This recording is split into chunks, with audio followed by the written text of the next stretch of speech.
ஏன் தான் இது போல செய்யறாங்களோ எனக்குண்டா தெரியல. அழகான தங்கச்சி உண்டு, 20 வயசு இருக்கக்கூடிய ஒரு இளம் பெண் நேத்து இரவு 7:15க்கு மட்டக்களப்பு மாவட்டத்துல கல்லடி என்ற ஒரு பாலம் ஒன்று இருக்குது. அந்த பாலத்துல சரியா நேத்து இரவு 7:15க்கு ஒரு இளம் ஜுவதி, 20 வயசு இருக்கக்கூடிய ஒரு இளம் ஜுவதி உண்டு அந்த பாலத்துக்கு வராங்க. அந்த இடத்துல அந்த ஜுவதி சாதாரணமாக நின்று கொண்டிருந்த அந்த யுவதி திடீரென்று, அது கடலோட போற ஒரு கலப்பு பகுதி மாதிரி ஒரு இடம் உண்டு, ஒரு பெரிய ஒரு கடல் மாதிரி, அதுல குதிச்சுட்டாங்க. அதுல ஆழமே எக்கச்சக்கமா இருக்கும். அதுல இதுக்கு முதல்ல எக்கச்சக்கமான ஆட்கள் குதிச்சிருக்கிறாங்க. இது போல நிறைய சம்பவங்கள் நடந்திருக்கு. தப்புனவங்கள் அரிதிலும் அரிது. அதே போல இந்த யுவதி குதிச்சிருக்காங்க. அங்க கீழே அந்த கடல் அந்த தண்ணியோட நிறைய நிறைய சொந்தங்கள் பார்த்தீங்கன்னா அந்த வள்ளத்துல எல்லாம் இறால், மீன், நண்டு இப்படி ஏதாவது ஒன்று பிடிக்கிறதுக்கு தொழில், கடல் தொழில் செஞ்சு கொண்டிருப்பாங்க. அதுல அழகா அடிக்கடி வள்ளங்கள் எல்லாம் போகும். அந்த தொழில் செய்யறவங்க இந்த யுவதி குதிச்சதை பார்த்துட்டாங்க. அதே போல இங்க வெளியில இருந்த சில மக்களும் அதை பார்த்துட்டாங்க. உடனடியாக காவல்துறைக்கு தெரியப்படுத்தி காவல்துறை அந்த தொழில் செய்து கொண்டிருந்த அந்த மக்கள் சொந்தங்கள் அவர்களும் உடனடியாக விரைந்து எல்லாரும் சேர்ந்து அந்த பெண்ணை காப்பாற்றுறதுக்கு முயற்சி செஞ்சிருக்காங்க. ஆனால் அது லேசுப்பட்ட விஷயம் அல்லது காப்பாற்றுறதுன்றது அவ்வளவு மிகப்பெரிய ஒரு சவாலான விஷயம் என்று அவ்வளவு ஒரு ஆபத்தான இடம் அது. ஆனால் காப்பாத்தி இருக்காங்க. எப்படி காப்பாத்தி இருக்காங்க என்றால், எல்லாரும் சேர்ந்து ஒரு வழியா அந்த யுவதியை காப்பாத்தி கரைக்கு கொண்டு போலீஸோட சேர்ந்து ஏத்தி கொண்டு போயிருக்காங்க. ஆனால் உயிரிழந்துட்டாங்க. அவங்க உயிரோட காப்பாத்தையில், அவங்க உயிரிழந்ததன் பிற்பாடுதான் காப்பாற்ற முடிஞ்சிருக்குது. அதன் பிறகு வைத்தியசாலைக்கு கொண்டு போயிருக்காங்க. அவங்க உயிரிழந்துட்டாங்க.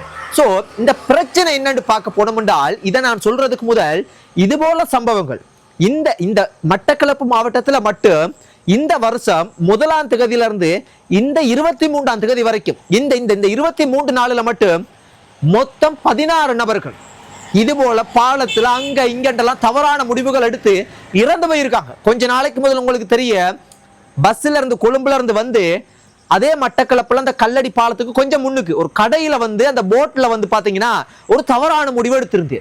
இப்படி எக்கச்சக்கமான விஷயம்.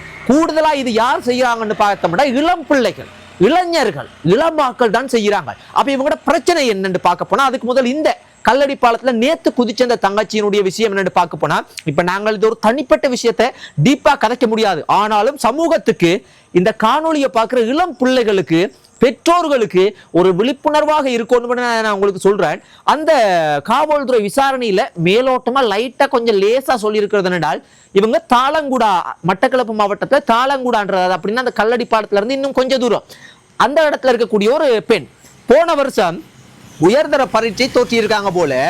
இவங்களுக்கு ஒரு காதல் சம்பந்தப்பட்ட விஷயமும் இருக்கு. அதுலயும் சில நேரத்துக்கு முரண்பாடு இருக்கலாம் காவல்துறை சொல்றாங்க. நமது உண்மையா பொய்யா அதெல்லாம் நாங்க பார்க்க போக தேவையில்லை, எந்த பிரச்சனையாகவும் இருக்கட்டும். உயர்தரத்துல எக்ஸாம் எழுதியிருக்காங்க, அது சம்பந்தப்பட்ட மன உளைச்சலா இல்லைண்டால் அது போல சம்பவம் இதுக்கு போல நடந்திருக்கா, எக்கச்சக்கமா நடந்திருக்கு. அதே போல காதல் சம்பந்தப்பட்ட பிரச்சனையா இல்லடா வீட்டை அம்மா அப்பாக்கள் ஏசிட்டாங்களா, எதுவாகவும் இருக்கட்டும், என்ன பிரச்சனையாகவும் இருக்கட்டும், தவறான முடிவு எடுக்கிறதுன்றது மிக மிக தவறு. அதை ஊக்குவிக்கவே முடியாது. இந்த காணொளி பார்க்கிற சொந்தங்களே ஒன்றை புரிஞ்சு கொள்ளுங்க. இந்த பூமியில, இந்த உலகத்துல நீங்க என்னதான் விருப்பப்பட்டாலும் இருக்க முடியாது. இறப்புன்றது மரணத்தை வெல்ல முடியாத மனுஷனால, இறைவனை தவிர மனிதனால மரணத்தை வெல்ல முடியாது. அதனால நீங்க என்னதான் தலைகீழா நின்றாலும் இந்த உலகத்திலிருந்து கூட உயிர் பிரியும். அதனால நீங்க தவறான முடிவு எடுக்க கூடாது. தவறான முடிவு எடுக்கிறதுக்கு சில காரணங்கள் இருக்கு.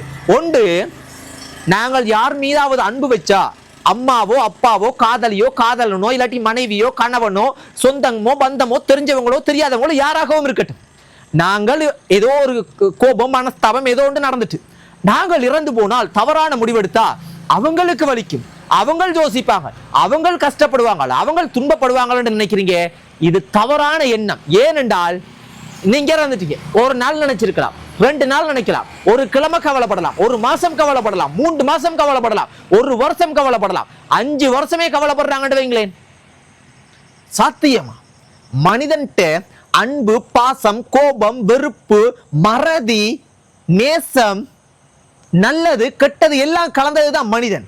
அதனாலே அது மிக மிக தவறு. அதனால நீங்க அப்படி நினைச்சு தவறான முடிவு எடுக்க கூடாது. 16 பேர் இந்த 23 நாள்ல மட்டும் மட்டக்களப்பு மாவட்டத்துல மட்டும் 16 பேர். இந்த அழகான தேசத்துல வாழ வேண்டிய பிள்ளைகள் தவறான முடிவு எடுக்கிறாங்க. இந்த முடிவுக்கு ஒவ்வொருத்தரும் பொறுப்பு, அவங்க மட்டும் இல்லை. நான் இந்த காணொளி பார்க்கிற நீங்க, அவங்களோட அம்மா அப்பா, காவல்துறை, அரசாங்கம், அவ்வளவு. ஏனென்றால் இந்த சமுதாயத்துல நாங்கள் அன்பாக கதைக்கிறோமா, அன்பாக நடந்து கொள்றோமா, நேர்மையாக வாழ்றோமா, உண்மையாக வாழ்றோமா, நாங்கள் எப்படி இருக்கிறோம்? ஒரு மனசாட்சியை தொட்டு கேட்டு பார்ப்போம். என்ன சொல்றோம்? நானே இந்த காணொளிகள் இதெல்லாம் கதைக்கும் போது எனக்கு என்ன சொல்றாங்க? நிக்சன் உங்களை சுற்றுவாங்க, உங்களுக்கு அது நடந்துரும், இது நடந்துரும், இது வேணாம், அது இதுன்ட்டு. பிள்ளை சுட்டா சுட்டுட்டு போகட்டும், வாழ்க்கை போனா போகட்டும். இருக்கிற வரைக்கும் உண்மையாக நேர்மையாக வாழ்றதுக்கு பழகும். சுயநலம், இதெல்லாம் ஒரு சுயநல விஷயம். எனக்கு நல்லது சொல்றேன்னு நினைச்சுக்கொண்டு நான் நினைக்கிறது என்றால், இருக்கிற கொஞ்ச நாளா இருந்தாலும் மனசாட்சிக்கு உண்மையாகவும் நேர்மையாகவும் வாழும். இன்னொன்று, இந்த தவறான முடிவெடுக்கிறதுக்கு மிக மிக முக்கியமான இன்னொரு காரணம் என்றால், தெரிஞ்சோ தெரியாமல், அதுக்காக இந்த தங்கச்சியை நான் அப்படி செஞ்சிருக்காங்கன்னு சொல்ல வரல, அப்புறம் எண்ணெயை போட்டு உள்ளுக்கு மிதிச்சு விட்டுறாங்க ஜெயிலுக்கு. பொதுவா சொல்றேன், இப்ப இருக்கிற இளம் சமுதாயத்திட்ட இந்த முதல் நாங்கள் நிறைய பெரியவங்கள், அம்மா அப்பாக்கள் எல்லாம் நீங்கள் தெரிஞ்சவங்க தெரியாதவங்க எல்லாம் குடும்பங்கள்ல இந்த தவறான கசிப்பு அந்த மாதிரியான இல்லாட்டி மதுபானங்கள்லாம் குடிக்கிறத பார்த்திருப்போம். இப்ப இருக்கிற இளம் சமுதாயம் என்ன செய்யறாங்க என்றால், அதுக்காக நான் எங்கட அம்மா அப்பா குடிச்சாங்கன்னு சொல்ல வரல, பொதுவா சமுதாயத்துல இப்படி எல்லாம் நடக்கிறது தானே. இளம் சமுதாயம், இப்ப இருக்கிற இளம் சமுதாயம் போதைப் பொருள், முக்கியமாக இந்த ஒரு குளிசை குடிக்கிற மாதிரி டேப்லெட், அதை கண்டுபிடிக்க முடியாது. பெனடோல் மாதிரிக்கு டேப்லெட், ஐஸ், கூஸ், இப்படி கண்ட போதைப் பொருள் எல்லாம் பாவிக்கக்கூடிய சூழ்நிலை, அதுவும் பாடசாலைகளுக்குள்ளுக்கு இளம் பிள்ளைகள் பாவிக்கக்கூடிய சூழ்நிலை இருக்கு. இதுக்கு எத்தனையோ ஆதாரங்கள் இருக்கு. எத்தனையோ பாடசாலைகள்ல எத்தனையோ ஆசிரியர்கள் விற்பனை செய்தது, மாணவர்கள் பாவிச்சது, எத்தனையோ கேஸ் ஆதாரம் இருக்குது, எத்தனையோ விஷயங்கள் நடந்திருக்குது. அதனால இந்த இளம் பிள்ளைகள் நம்பிக்கை இல்லாத ஒரு வளர்ப்புல வளர்றாங்க. அம்மா அப்பா முதலாவது பிள்ளைகளுக்கு தொட்டதுக்கெல்லாம் கீழே பிள்ளைகளை விழவிட்டு எழும்ப விடுவோம், தோல்விகளை பழக்கப்படுத்துவோம், நம்பிக்கை தன்னம்பிக்கையை வளர்த்துக் கொள்றதுக்கான சூழ்நிலையை உருவாக்கும். அதை விட்டுட்டு என்னுடைய செல்ல குட்டி, அம்மு குட்டி, துன்பத்தையே நீ பார்க்க கூடாது, தோல்வியையே பார்க்க கூடாது, உனக்கு நீ விரும்பினது அவ்வளோத்தையும் நான் செய்வேன் அழகாக எல்லாத்தையும் பார்க்கும்போது சின்ன விஷயத்தையும் சந்திக்க முடியாது பிள்ளைகளால். தோல்விகளை பார்க்கணும் பிள்ளைகள். அப்பதான் நீங்க இல்லாத காலத்துல அவங்களால வெற்றியாக இந்த சமுதாயத்துல வாழ முடியும். அது பணக்காரனோ ஏழையோ நல்லவனோ கெட்டவனோ சிறுவர்களோ பெரியவங்களோ யாராக இருந்தாலும், இந்த வாழ்க்கைன்றது அவ்வளவு பாடத்தையும் கற்பிச்சு போட்டு தான் இந்த வாழ்க்கையை விட்டு அனுப்பும். அதனால உங்களோட பிள்ளைகள் சந்தோஷமாக இருக்கணும்னா பெற்றோர்கள் முதலாவது உங்களோட பிள்ளைகளுக்கு அனைத்தையும் பழக்குங்கள்.